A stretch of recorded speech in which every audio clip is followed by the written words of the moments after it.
लेकिन मेरी खुद की स्ट्रेटजी रही है कि मैं 92 93 क्वेश्चन अटेम्प्ट करता हूँ, क्योंकि थोड़ा बहुत एफिशिएंसी बिगड़ जाती है, तो उससे मेरे क्वेश्चन मतलब आंसर मार्क्स करीब 10 मार्क्स ऊपर चले जाते हैं। अगर 90 कट ऑफ है तो 100 पहुंच जाते हैं। किसी मॉनेटरी पॉलिसी क्या होता है, हार्ड मॉनेटरी पॉलिसी क्या होता है, तो ये तो कॉन्सेप्ट वाइज चीजें हो गई। तो आपने कोई भी बुक पढ़ी तो आपको अवगत कर सकते 10 क्वेश्चन करीब करीब पास हो जाते हैं। तो इस तरह से आप अपना 30-40 क्वेश्चन का बजट ये बना लो कि ये मेरे को पूरा 100% एफिशिएंसी के साथ देना है। कहते हो आप तो यूपीएससी का इंटरव्यू कंटिन्यूअस चल रहा है, उसकी कड़ी में जितने कैंडिडेट बाहर आ रहे हैं उनसे लगातार मैं रिव्यू ले रहा हूँ कि उनका इंटरव्यू क्या रहा है। पहले आपको इंटरव्यू करना फीलिंग जानना चाहूँगा कि जब आप इंडिया के सबसे टफेस्ट एग्जाम के लास्ट पड़ाव पे होते हैं, क्या फीलिंग?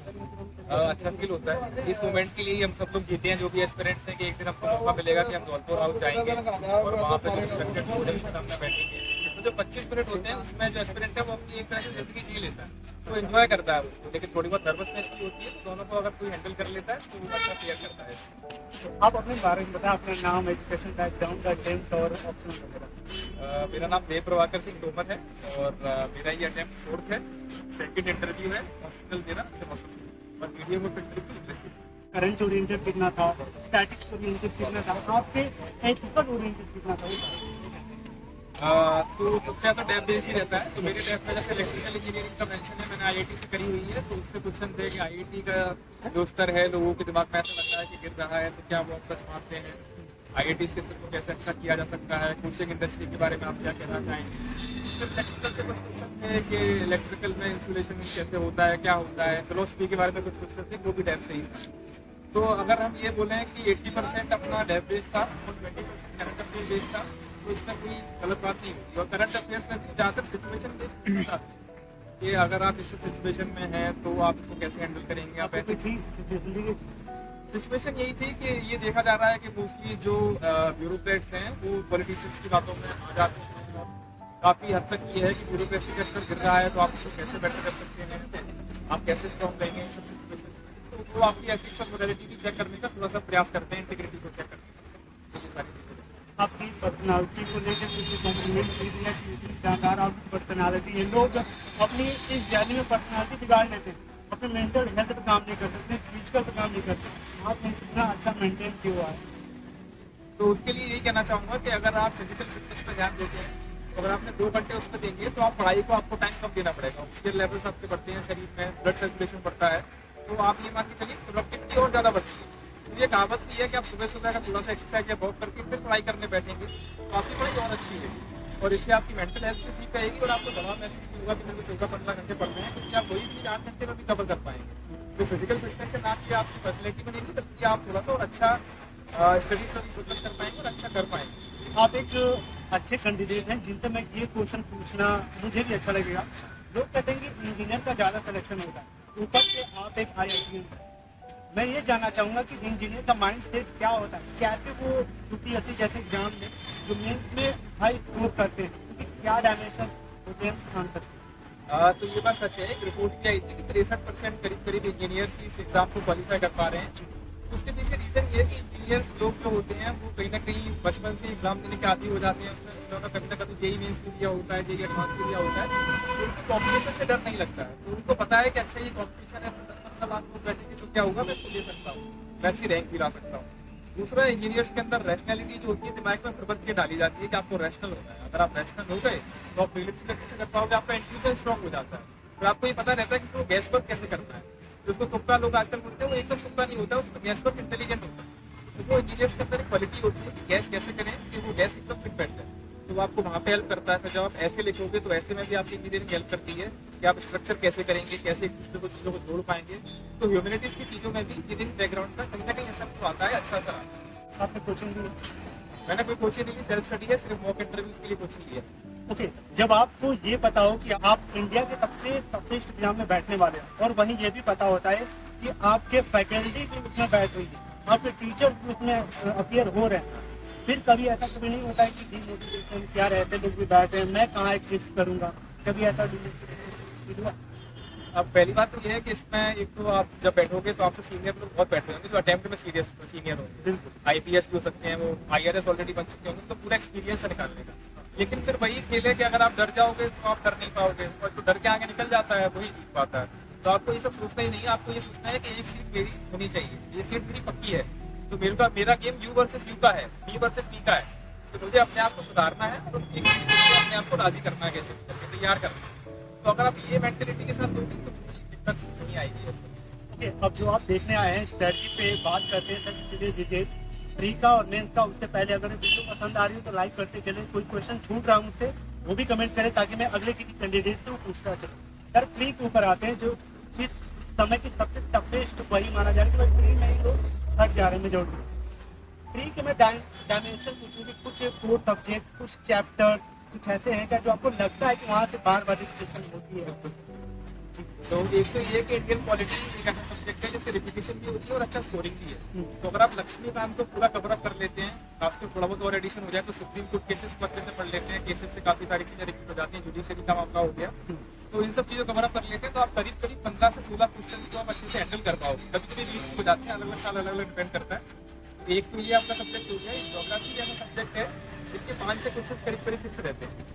तो वो बहुत इजीली अगर आप 11th की जो आपने एनसीईआरटी कवर अप कर ली है, 12th की कवर अप कर ली है, तो कवर हो जाते हैं। तो इस तरह से 20 से 25 क्वेश्चंस का आपने अपना पूरा बैंक बना लिया। इसके अलावा इकोनॉमी, अगर आपने इंडियन इकोनॉमी रमेश सिंह से पढ़ी हुई है, थोड़ा बहुत आपने करंट अफेयर्स में ध्यान दिया हुआ है, तो आप टेक्निकल क्वेश्चंस को हैंडल कर पाओगे। जैसे उन्होंने पूछ दिया कि चीफ मॉनेटरी पॉलिसी क्या होता है, हार्ड मॉनेटरी पॉलिसी क्या होता है, तो ये तो कॉन्सेप्ट वाइज चीजें हो गई। तो आपने कोई भी बुक पढ़ी तो आपको कवर अप कर सकते हो, 10 क्वेश्चन करीब करीब पास हो जाते हैं। तो इस तरह से आप अपना 30-40 क्वेश्चन का बजट ये बना लो कि ये मेरे को पूरा 100% एफिशिएंसी के साथ देना है। और बाकी क्वेश्चंस का आप ऐसे रखो कि थोड़ा बहुत मैं एनवायरनमेंट पढ़ लूंगा, थोड़ा बहुत एसएनटी पढ़ लूंगा और उसके बाद में थोड़ा बहुत तुक्के भी मारूंगा, लेकिन इंटेलिजेंट गैस पर करूंगा। तो ये आपकी थर्ड स्ट्रेटजी होगी, क्योंकि ऐसा हो नहीं सकता कि आप सिर्फ 40 क्वेश्चन में पास हो जाओ। 40 क्वेश्चन में सिर्फ 80 नंबर ही आ पाएंगे, गलत भी हो सकता है। 100% एफिशिएंसी तो कहने की बात हो जाती है, तो आपको गैस पर करना पड़ेगा। लेकिन वो आप पे डिपेंड करता है। कोई कोई व्यक्ति मैंने ऐसे भी देखे, मेरे दोस्त हैं जो सिर्फ 70-80 क्वेश्चन अटेम्प्ट करते हैं, लेकिन उनकी एफिशिएंसी अच्छी है तो वो पार हो जाते हैं। लेकिन मेरी खुद की स्ट्रेटजी ये रही है कि मैं 92-93 क्वेश्चन अटेम्प्ट करता हूँ, क्योंकि थोड़ा बहुत एफिशिएंसी बिगड़ जाती है। तो उससे मेरे क्वेश्चन मतलब आंसर मार्क्स करीब 10 मार्क्स ऊपर चले जाते हैं। अगर 90 कट ऑफ है तो 100 पहुंच जाते हैं। तो ये अच्छी स्ट्रेटजी मेरी ये काम करती है कि आप मैक्सिमम अटेम्प्ट करने की कोशिश करें, भले ही उसमें 20-30 क्वेश्चन का तुक्का लगाना पड़े। तो उसके लिए आप मॉक की तैयारी कर लो, मॉक में थोड़ा ध्यान दे लो, तो आदत आ जाती है किस तरह से मानते थोड़े इंटेलिजेंट कैसे। ओके, मेंस को थोड़ा सा समराइज कर दो, आपकी मेंस के लिए क्या अप्रोच होनी चाहिए और लिमिटेशंस क्या होना, क्या पढ़ना, कैसे पढ़ना, सब जानते हैं, इनकी तैयारी तभी करने आए। कुछ डायमेंशन या कुछ लिमिटेशन? तो सबसे पहले तो ये सिलेबस अच्छे से भूल के बैठ जाओ। जैसे जीएस1 में 3 टॉपिक्स हैं करीब करीब, आपने एग्री कवर कर ली, आर्ट एंड कल्चर कवर कर लिया, ज्योग्राफी कवर कर लिया, तो आपका हो गया। इसी तरह अगर आप जीएस2 देखो तो उसमें 2 डायमेंशन है, पॉलिटिक्स और इंटरनेशनल रिलेशन। आपने इसको अच्छे से समझ लिया, थोड़े बहुत आपने सोर्सेज पढ़ लिए, तो आपका हो गया। जीएस3 में आपने देख लिया कि इकोनॉमिक्स है, एसएनटी है, और ये 2 टॉपिक्स हैं जो आपने कवर कर लिए, तो ठीक हो जाएगा आपका। तो आपको मेरे डायमेंशन अलग निकालने के टॉपिक्स क्या क्या है। जीएस4 में क्या है, केस स्टडी है। केस स्टडी एक ऐसा टॉपिक है कि अगर उसकी प्रैक्टिस कर ली आपने, 3-4 केस स्टडीज अच्छे से लगा ली पर डे के हिसाब से, 1-2 भी लगा ली, तो आपको उसकी आदत बन जाएगी कि कैसे सॉल्व करना है। और जो बाकी एथिक्स के लिए ऐसा है कि अगर आप अलग अलग सोर्सेज थोड़े कुछ सोर्स इकट्ठे कर लो, कि आपने महात्मा गांधी का कोट डाल दिया या फिर अब्राहम लिंकन का कोट डाल दिया, तो अच्छी बात दे देते हैं। तो ये स्ट्रेटजी है पूरी कि आपको सोर्सेज लिमिटेड रखने हैं और इस तरह से आपका बेस बना लेना है। इसके बाद जो स्ट्रेटजी है वो ये है कि आंसर राइटिंग पर ध्यान देना है। रिवर्स इंजीनियरिंग करनी है, पहले आंसर राइटिंग करो, उसमें जो गलतियाँ होती है। रिवर्स इंजीनियरिंग क्या होती है? बहुत लोग इस वर्ड को नहीं समझ पाए, थोड़ा सा बताएं। तो रिवर्स इंजीनियरिंग ये होती है कि एक तरीका ये है कि हम सीधी सीधी पढ़ाई करते हैं। हमने क्वेश्चन को या फिर कोई भी एक टॉपिक को पढ़ा और हमने उसको इम्प्लीमेंट कर दिया एक पेपर में, उसका आंसर लिख दिया। दूसरा तरीका ये है कि हम एक आंसर को लिख रहे हैं, बहुत ही कम पढ़े उसमें, लेकिन फिर हम दिमाग लगा रहे हैं कि हमने गलतियाँ क्या क्या कर दी इसमें और क्या क्या एडिशन हो सकता था। फिर हम जाकर उसको और डिटेल में पढ़ रहे हैं कि अच्छा ये हम इस तरह से सॉल्व कर सकते थे। तो इसको रिवर्स इंजीनियरिंग बोलते हैं। इससे क्या होता है कि आपको पहले से ही आंसर राइटिंग का एक वो शुरुआत हो जाती है और डर खत्म हो जाता है कि अगर मेरे को किसी क्वेश्चन के बारे में थोड़ी कम की नॉलेज है, क्योंकि होता ये है कि एक तो क्वेश्चन ऐसे आते ही हैं मेंस एग्जाम में जो आपको नहीं आते होंगे, लेकिन आप उनको छूट नहीं सकते। तो उसके लिए अगर आप रिवर्स इंजीनियरिंग लगाओगे, थोड़ा बहुत लिख के आ जाओगे दिमाग लगा के और अलग अलग डायमेंशन लगा के, तो आप अच्छे नंबर ला सकते हो। आपको लेट हो रहा है मुझे पता है, लेकिन थोड़ा सा तरह आप एक कैंडिडेट को मेरे लिए जो कि एक अच्छा इंसाइट दे सकता उन एस्पिरेंट को जो पहली बार दे रहे हैं या 1-2 बार दे चुके, यहाँ तक जो नहीं पढ़े, इसमें थोड़ा सा डिटेल पूछना पड़ रहा है मुझे। आपके नोट्स में क्या क्या आपके एनसीईआरटी के स्टैंडर्ड बुक का सप्लीमेंट्स क्या रहे? थोड़ा एनसीईआरटी मैंने सिर्फ शुरुआत में पढ़ी थी, उसके बाद मैंने सिर्फ और सिर्फ जो फंडामेंटल बुक्स हैं जैसे लक्ष्मीकांत हो गया, और Indian economy by Ramesh Singh हो गई, और art and culture by Jatin Sanghania होगा। इन सबसे मैंने अपने कुछ नोट्स डेवलप किए, शॉर्ट नोट्स, उनको ही मैंने बार बार रिवाइज किया है, चाहे वो प्रीलिम्स के लिए हो चाहे वो मेंस के लिए हो। मेंस के लिए मैंने ऐसे नोट्स बनाए थे जिसमें मैंने प्रहार मैट्रिक का यूज किया है पूरी तरह, इस बार को पिछली बार भी किया था। उससे मैंने खुद के नोट डेवलप किए, करीब 3-4 पेजेस के ही बस। उसमें मैंने पूरा रिविजन करता था और अपना प्रैक्टिस भी करता था और एक्चुअल वाला भी इसके उससे लिखेगा। तो स्ट्रेटजी यही रहती है कि पहले आप बुक्स को पढ़ो, फिर आपने खुद के शॉर्ट नोट डेवलप कर दो।